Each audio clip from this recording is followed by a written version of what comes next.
오늘 이 귀한 자리에 발표되어 있어서 감사하게 생각합니다. 저는 이 코로나19 이후에 국민 건강과 스포츠의 역할에 대해서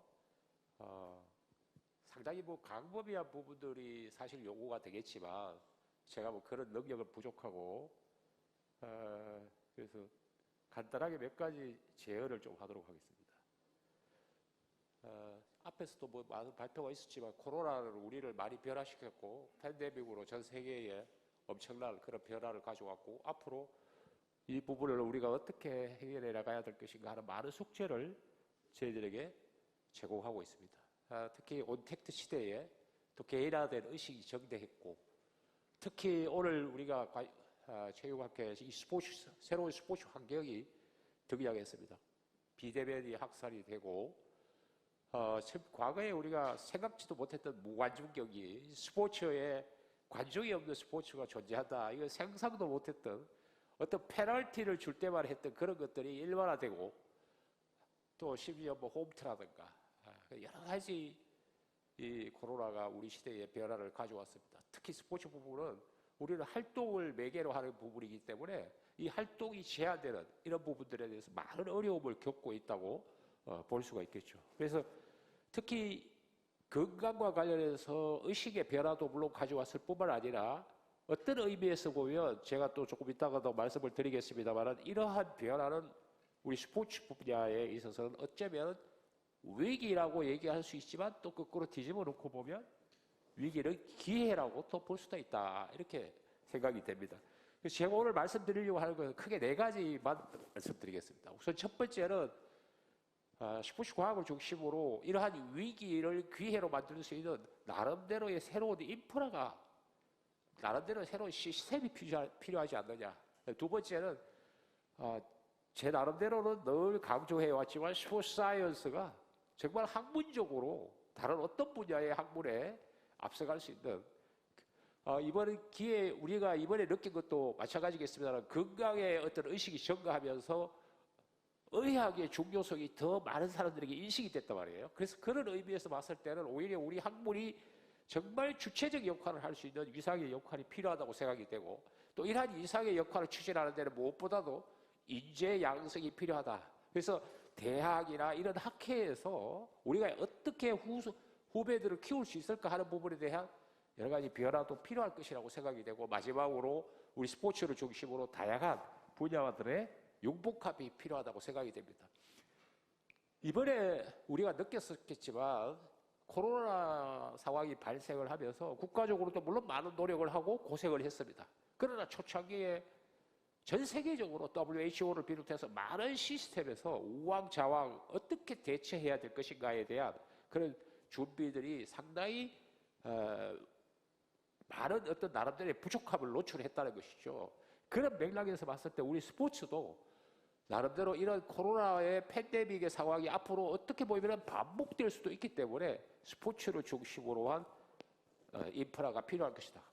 코로나 상황이 발생했을 때 좀 전에 우리 김현수 교수님께서도 말씀하셨습니다만 스포츠가 어떻게 대처할 것인가에 대한 구심점이 제대로 나오지 않았다는 것이죠. 제가 봤을 때. 그래서 우리 문화체육관광부나 대한체육회나 또 심지어 우리 한국체육학회나 과연 우리가 코로나가 발생했을 때 스포츠에 어떻게 의식적으로 대처할 것인가 하는 시스템이 제대로 갖추어져 있지 않았다는 것을 솔직하게 인식을 하고 이러한 변화들을 갖추어 가야 될 것이다. 그래서 제 나름대로 체육과 스포츠는 여기 나와 있는 것처럼 건강의 새로운 패러다임을 언택트 시대에 갖추어야 되고 그렇다면 새로운 정책을 추진하는 구심점이 있어야 된다.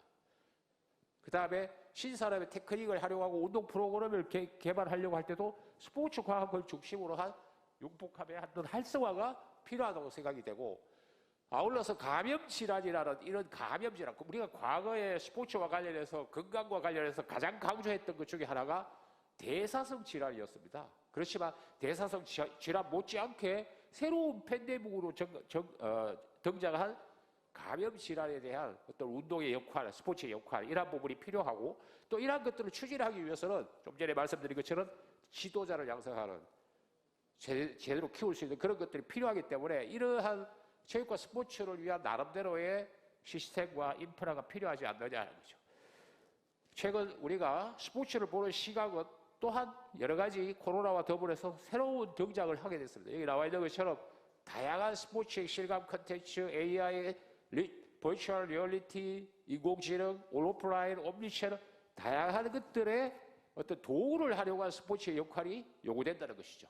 그래서 그런 맥락에서 건강 정지를 위한 새로운 시스템이 필요하다고 생각이 되고, 우리가 늘 주장한 것처럼 exercise is medicine이라고 해서 이 스포츠가 건강에 있어서 핵심적인 구심점이 되는 데도 비해서 과연 우리 학문이 우리 인간 건강에 있어서 정말 주체적 역할을 하고 있느냐, 다른 어떤 분야와 비교했을 때 우리가 어떤 대우를 받고 있느냐, 국가 재정적인 측면에서 봤을 때 스포츠가 어느 정도의 예산을 스포츠와 체육 정책에 투입하고 있느냐, 이런 여러 가지 현실들을 놓고 봤을 때 팬데믹이 정장했을 때 체육과 스포츠가 차지하는 비중과 역할을 고려했을 때 과연 우리가 제대로 된 학문적 위상의 역할을 대우를 받고 있느냐, 이렇게 반성해 봤을 때 굉장히 미흡하다고 생각이 되고, 그 원인 중에 가장 중요한 원인 중에 하나는 우리 자신들에게 있다.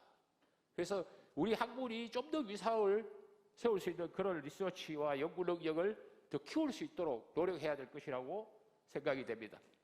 사실 이미 오래전부터 스포츠, 액티비티, 운동, 엑서사이즈는 중요한 역할을 한다. 감염 질환의 면역 기능을 향상시킬 수 있고, 여기 나와 있는 것처럼 적절한 운동은 감염될 수 있는 가능성을 낮출 수 있다고 이미 많은 연구를 통해서 주장해 왔었습니다. 우리가 의료계를 잠깐 살펴보겠습니다. 의료계가 좀 전에 제가 말씀드린 것처럼 학문적으로 우리가 건강을 위해서 매우 중요한 역할을 하고 있고 대우를 받고 있습니다. 실제로 중요하고, 이번 코로나 상황에서 저희가 또 이 의료계에 의존할 수밖에 없었습니다. 그러나 아까 제가 말씀드린 것처럼 의료계조차도 우왕좌왕했었다는 것이죠. 그렇지만 의료계는 그 이후에 디지털 헬스케어 시스템을 도입한다거나 감염병 치료를 한다거나 여러 가지 의료 시스템을 구축하는데 지금 상당히 노력을 하고 있습니다. 의료계 스스로가 어떤 의미에서는 그러한 변화를 기회로 활용하고 있다는 거죠. 여기 나와 있는 것처럼 싱가포르 같은 데는 이런 앱을 개발하고, 그 다음에 프라이버시 코로나 동선을 추적한다거나, 그 다음에 방역 시스템에서 항공기용 멸군 로봇을 개발한다거나, 병실의 치료자의 소속 서비스 업체를 공급한다거나, 그 다음에 무엇보다도 비대면의 어떤 시스템이 요구되면서 원격 진료 시스템의 필요성에 대해서 이제는 스스로도 반대를 할 수 없는 상황으로 변화하고 있고 스스로 변화하고 있습니다. 그렇다면 우리도 이러한 변화에 좀 전에 제가 말씀드린 것처럼 대처를 해야 되고 좀 더 주도적으로 역할을 해야 되지 않느냐. 그래서 코로나19가 가져다 준 위기는 어떤 의미에서는 오히려 기회로 작용할 것이다. 질병 처치와 질병을 예방하고 처치하는 과정에서 지금까지의 연구도 물론 나름대로 많은 노력을 해왔지만 여전히 미흡하다. 특히 감염병과 관련해서는 어떻게 우리가 스포츠가 역할을 할 수 있는지 학문적 근거, 소위 에비던스, 학문적 에비던스 근거 중심의 어떤 나름대로의 운동의 역할을 제시할 수 있는 연구들이 아직까지도 여전히 미흡하다는 것이죠.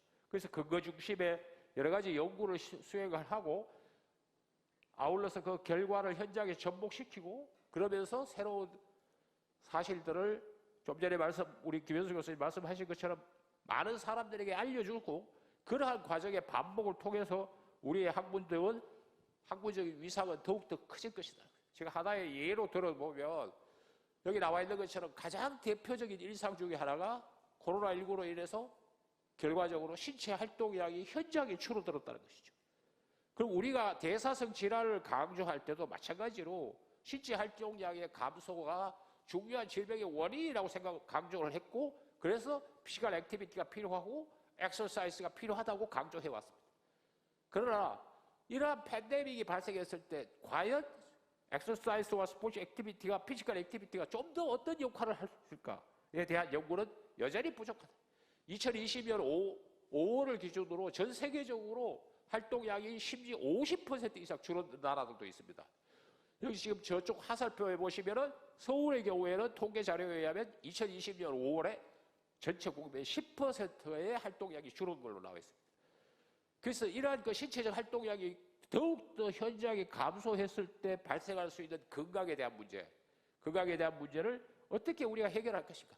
많은 데이터들이 라이프 스타일이나 신체 활동량의 변화를 통해서 심지어 신체적 질환뿐만 아니라 정신적 질환, 심각한 문제를 초래하고 있는 데이터들이 의료계를 통해서 나오고 있습니다. 그래서 코로나19 이후에 체력 향상의 중요성은 오히려 더욱더 증가했다는 것이죠. 실제로 코로나19 데이터에 보면 심폐기능이 우수할수록 코로나19의 감염률도 낮고 또한 코로나19에 의한 모탈리티도 더 떨어지는 그런 데이터들이 많이 나와 있습니다. 좀 전에 제가 말씀드린 것처럼 초기 코로나19에서 우왕좌왕했던 여러 가지 의료 시스템의 붕괴, 신변종 바이러스가 계속적으로 출현하고 에어로졸이 감염이 일어나고 우리 다 기억할 수 있겠지만 이 마스크 때문에 우리가 얼마나 많은 어려움을 겪었던 시절이 있었습니까? 그러한 시간들을 우리 앞에 노출됐을 때 이 스포츠계는 과연 어떤 역할을 할 수 있을까? 예를 들면 운동은 코로나19의 감염에 대비해서 어떤 역할을 할 수 있을까? 체력 수준과 건강 상태는 코로나19 감염에 어떤 영향을 미칠 수 있을까? 또한 세부적인 운동 프로그램은 과연 백신으로서 어떤 효과를 가지고 있을 수 있을까? 우리가 지금 굉장히 의존율이 높은 백신 효과에 대해서도 이미 운동은 백신 이상의 효과를 나타낼 수 있다고 많은 데이터를 통해서 보고한 바가 있습니다. 여기 나와 있는 것처럼 피지컬 액티비티, 그 다음에 BMI, 비만한 사람이 코로나19에 더 감염 가능성이 높은 것으로 나와 있고, 또한 신체적 활동량이 부족하고 체력 수준이 떨어질수록 감염률도 높을 뿐만 아니라 또 감염에 의해서 사망할 가능성도 더 높은 것으로 이미 몇몇 많은 데이터들에 또 연구가 되고 있습니다. 또한 심폐기능이 우수한 사람들일수록 감염률이 낮고 또 사망률도 낮고, 그래서 신체 활동의 중요성에 대한 감염률과 사망률에 대한 코로나와 관련된 의료적인 연구들은 굉장히 많은 데이터를 통해서 나와 있습니다. 그런데 우리나라 같은 경우에 체육계에서 작년부터 지금까지 이러한 연구를 할 수 있는 시스템도 갖추어져 있지 않을 뿐만 아니라 이러한 연구를 적극적으로 시도하는 것도 훨씬 부족하다는 것이죠. 그래서 왜 이러한 현상이 일어나느냐? 제가 아까 첫 번째 제안으로 말씀드렸던 것처럼 체육과 스포츠를 보는 학문적 위상이 중요하다는 것이죠. 또한 여러 가지 외국 연구에 보면 근력 운동과 유산소 운동을 통해서 신체 활동량을 증가시킴으로써 더욱더 코로나19로부터 우리를 지킬 수 있는 가능성이 높다는 것입니다. 또한 백신 접종 후에 신체 활동량의 영향은 어떻게 되느냐? 그래서 백신을 맞고 나서도 신체적 활동을 수행하면 면역 기능의 향상과 관련된 여러 가지 사이토카인 액티비티가 높은 것으로 또 나와 있습니다. 그래서 백신을 맞더라도 적극적으로 운동을 수행해야 된다. 이와 관련해서 우리가 홈베이스 운동, 아웃도어 운동을 어떻게 수행할 것인가? 그 다음에 운동을 수행할 때 아까도 앞에서도 말씀하셨습니다만 과연 마스크를 어떻게 착용하고 또한 착용하고 나서 운동이 끝났을 때 마스크를 어떻게 처리할 것인가? 여기 지금 데이터에 보면 조깅을 할 때, 러닝을 할 때 앞뒤로 서서 운동을 하게 되면 물론 바람의 영향이 있겠지만 비만이 앞 사람에게 날아가는 걸로 되어 있습니다. 그래서 좌우로 서서 조깅을 하라 이렇게 되어 있습니다. 그 다음에 대화를 할 때는 2m지만 러닝을 할 때는 바람의 영향이 없는 상태에서는 비만이 4 내지 5m 날아가는 걸로 되어 있습니다. 그 다음에 걷기를 할 때는, 그 다음에 조깅을 하면 더 멀리 날아가고 아주 적극적으로 운동을 할 때는 사이클링 할 때는 더 멀리 날아가는 것으로 되어 있습니다. 이러한 구체적인 데이터들이 필요하다는 것이죠. 그 다음에 세 번째로 이러한 구체적인 데이터, 우리가 시스템을 변화시키기 위해서는 인재가 필요하다. 새로운 전공 분야, 새로운 교과 과정 이런 변화들이 필요할 것이다. 스포츠 과학에 아울러서 네 번째 문제는 스포츠 과학의 주도적인 위상을 가지고 주변 학문들과 좀 더 적극적인 융복합을 통해서 스포츠가 체육이 역할을 수행할 수 있는, 국민 건강을 지킬 수 있는 역할을 키워나갈 수 있도록 하는 것이 필요할 것이다. 4차 산업의 어떤 도래와 더불어서 아울러 언택트 시대에 이러한 디지털 시스템을 우리가 활용할 수 있는 방안은 더욱더 다양하게 제시가 되고 있습니다.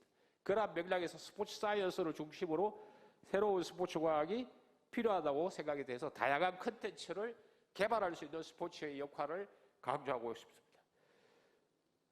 최근에 한 논문을 보면 코로나19 이후에 재활 운동을 수행할 때 스포츠에 어떤 역할을 하느냐 이런 데이터들도 외국으로부터 보고가 된 바가 있습니다. 이 재활이라고 하는 분야도 우리 트레이닝 부분에서 새로운 어떤 역할을 할 수 있는 그런 가능성이 상당히 높은 그런 부분이기 때문에 이 분야에도 우리가 좀 더 적극적으로 관심을 가졌으면 좋겠다는 것이죠. 그래서 제 나름대로 결론적으로 말씀드리면 우선 첫 번째는 코로나19와 같이 위드 코로나에서 우리 스포츠와 체육이 어떤 역할을 할 수 있느냐 하는 중추적 핵심적 역할을 할 수 있는 새로운 시스템과 인프라를 구축했으면 좋겠다 할 필요가 있다. 그다음 두 번째, 우리 학문을 좀 더 강화시킬 수 있고 역할을 할 수 있는 좀 더 적극적이고 체계적인 연구 활동을 계속했으면 좋겠다. 그다음에 세 번째는 이와 관련 것들을 추진하기 위해서 대학을 중심으로 학회를 중심으로 이런 우리 후배 인재들을 키울 수 있는 시스템을 구축했으면 좋겠다. 마지막으로 우리 스포츠 사이언스를 중심으로 주변의 많은 학문들과 융복합하는 적극적으로 융복합해서 우리 학문들이 우리 스포츠와 체육이 중추적 역할을 수행할 수 있는 그러한 기회로 만들어갔으면 좋겠다는 것이 마지막 제 주장이 되겠습니다. 경청해 주셔서 감사합니다.